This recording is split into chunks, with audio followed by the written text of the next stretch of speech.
Hello and welcome back to another Digging the Game. This is part 2 of our Far Cry Primal videos. The lovely Liv is here once again, and we are going to be taking a look at a vision quest. Now, just before we press play, can you just explain what on earth is a vision quest, Liv?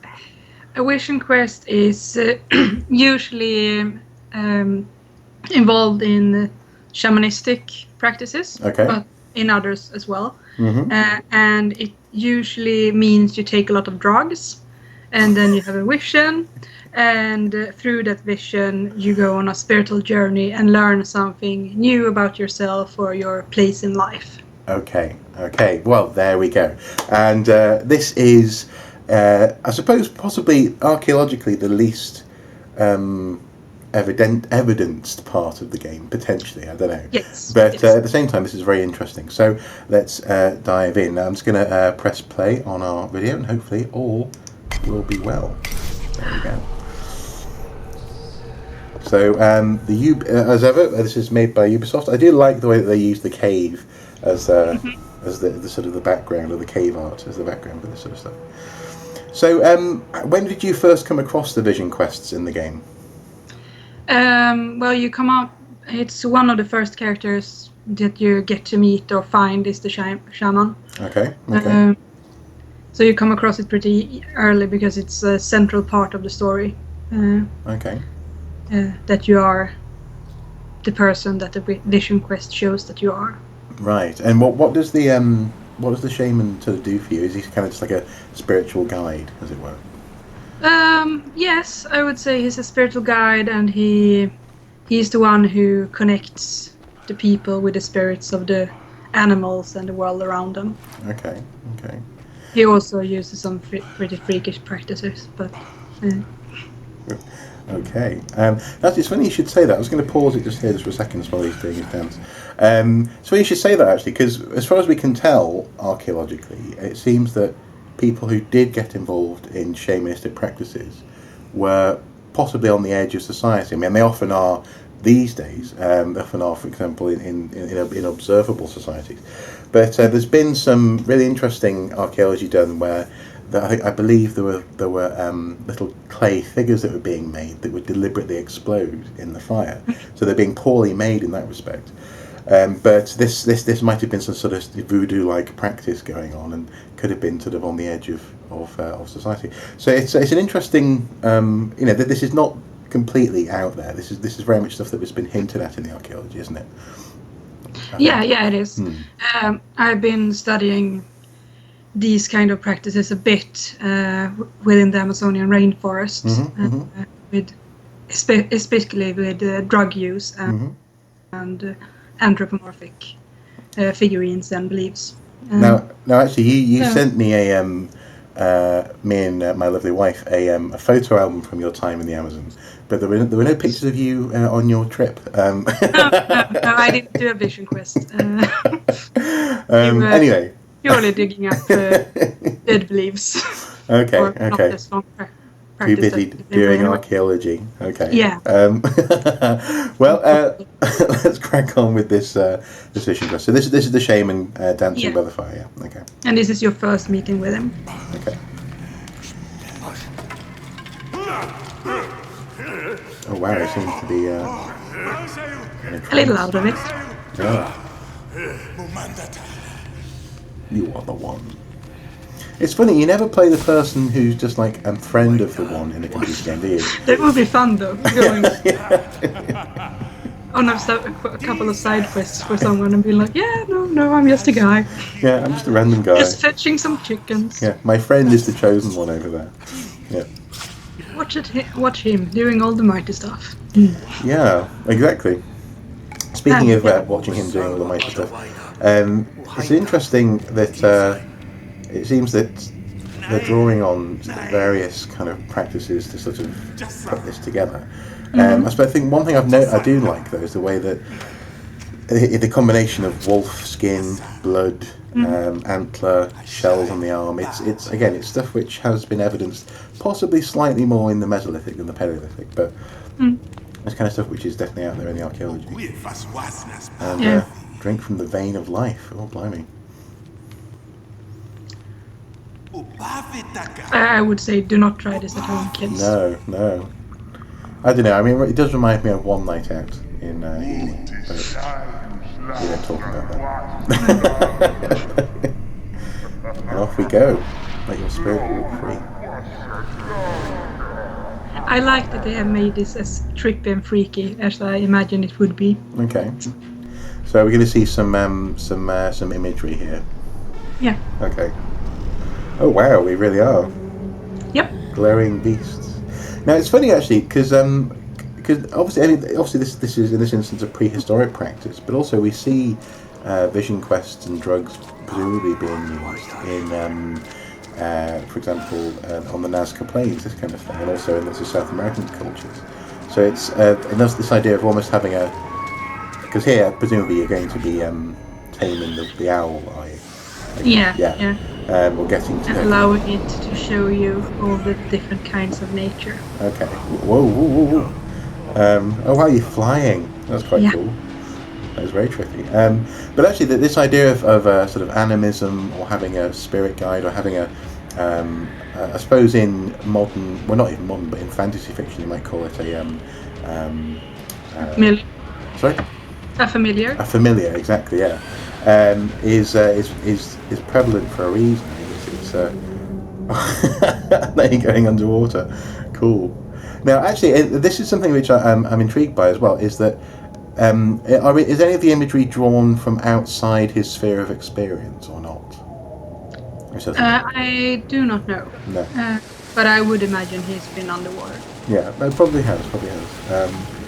Because this is something that I think I've always found fascinating about, especially later on into the Bronze Age and the Neolithic, rock art, or so carved art, especially at on the Boyne Valley, is that there's lots of hints that people were quite high because of the spirals that they're drawing and this kind of thing.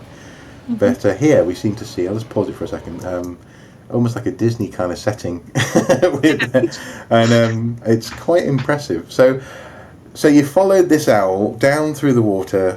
You've followed a fish up out of the water, and where is he actually leading you? He's leading you to the place of the beasts. Okay. And I think it's a kind of a guide through the elements, because you go through a couple of more, and then you kind of get the sense of nature and the owl and the beasts, and the beasts accept you. Okay. And it's just, I mean, obviously on Friday you're going off for the Midsummer Festival, aren't you, in Sweden? Yes, I am. Is this the sort of stuff that you guys get up to in the woods? It will be. I don't know how much I would remember. But for those of you who don't know, it's kind of like, I suppose, Christmas combined with a massive bender, as far as I can tell. To celebrate the summer. Yeah. Okay. Less presents, more alcohol. Yeah, but alcohol is the gift that keeps giving. Yeah. Certainly for other people. Anyway, we're getting off topic. So let's carry on with our Disney vision. Up the vines. I love the feathers, the golden feathers floating. Yeah. Makes it easy to follow the owl.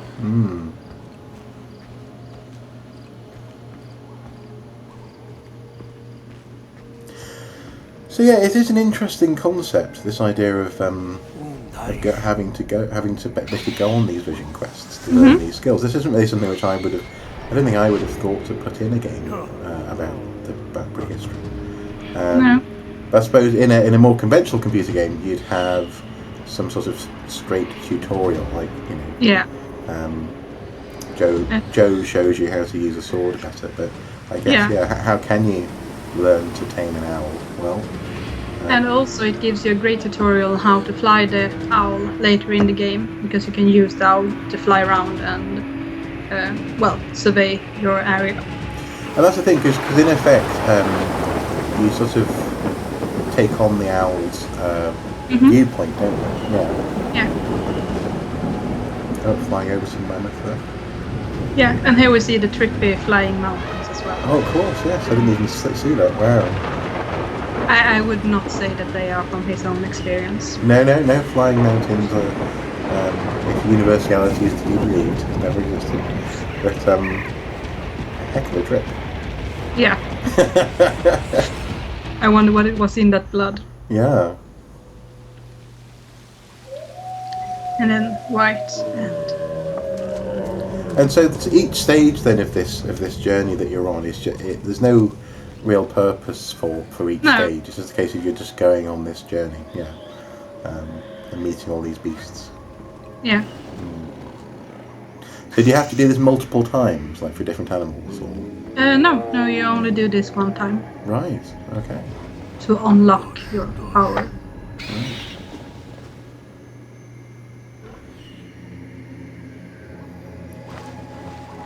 Now the question is, has he actually left the cave in his body? Has he called out? That would be... That would be my eyes in the sky. Very cool. And also, just pause it there for a second. That's quite a nice looking owl as well, isn't it? It is. I really like how it goes from golden to natural. Yeah. When you master it. So, just on a side note, I think it'd be quite interesting if this guy was just wandering the forest. Just going, hello, beasts.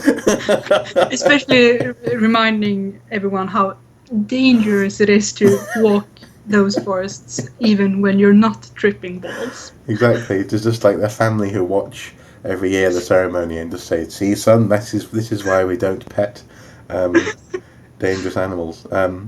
But okay, so the owl has come to us, and is that the quest over? Yeah. Right. Or the first part, at least. Right. Our dear shaman sends you out to do another thing afterwards. Okay. But that's mainly killing Udan. Oh, good. We didn't leave the cave. Okay. That could have been embarrassing.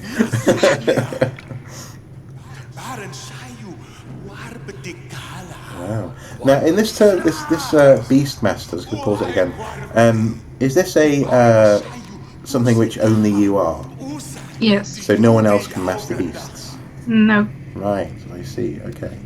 So that's it. That's an interesting concept in the game, I suppose. It's I don't know. I'm not sure. I like that. I like the idea of anyone being able to go on this trip and sort of unlock their beast mastery. I think the point is that different people go on the trip and discover different things. Right. And since you tamed the owl, you are beast master. If you had made another choice, you would have been some other person.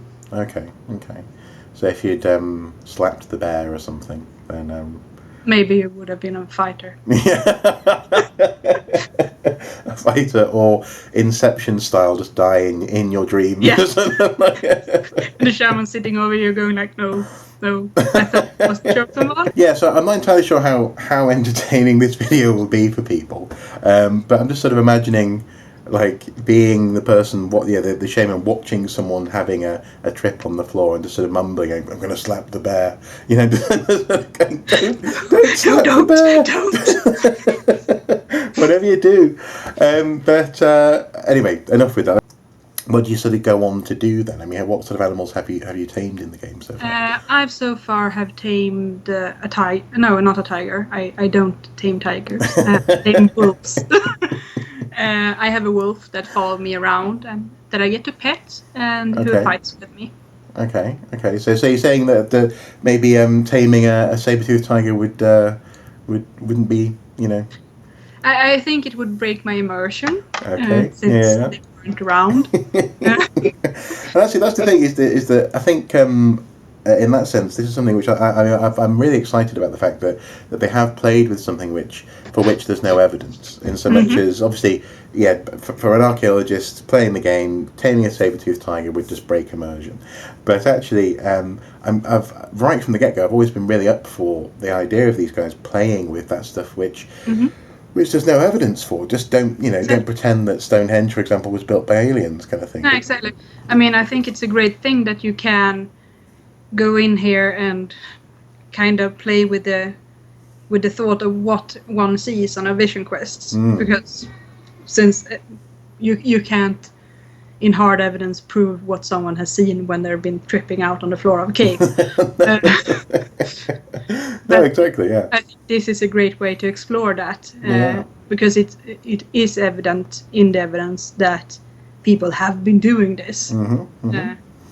Well, yeah, and it's also very clear from not only archaeology but also actually broader social anthropology and evolutionary anthropology that people and also actually primates even, for example, seek out altered states of being and altered states of mind. So okay, well, thank you so much for sharing that with us today. It's I suppose in that sense this has been a bit more of a fun video, a bit more sort of speculative, but part 3 will be back to archaeological criticism, because we'll be going to be taking a look at is it one of the things is the settlements that you have, is it? Yes, and how they evolve and how you can upgrade them. Okay. So you can see the huts and how they vision people living. Okay.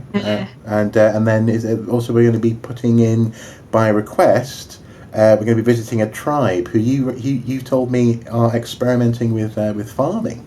Yes, they are. They have like the groundwork done for farming. Okay.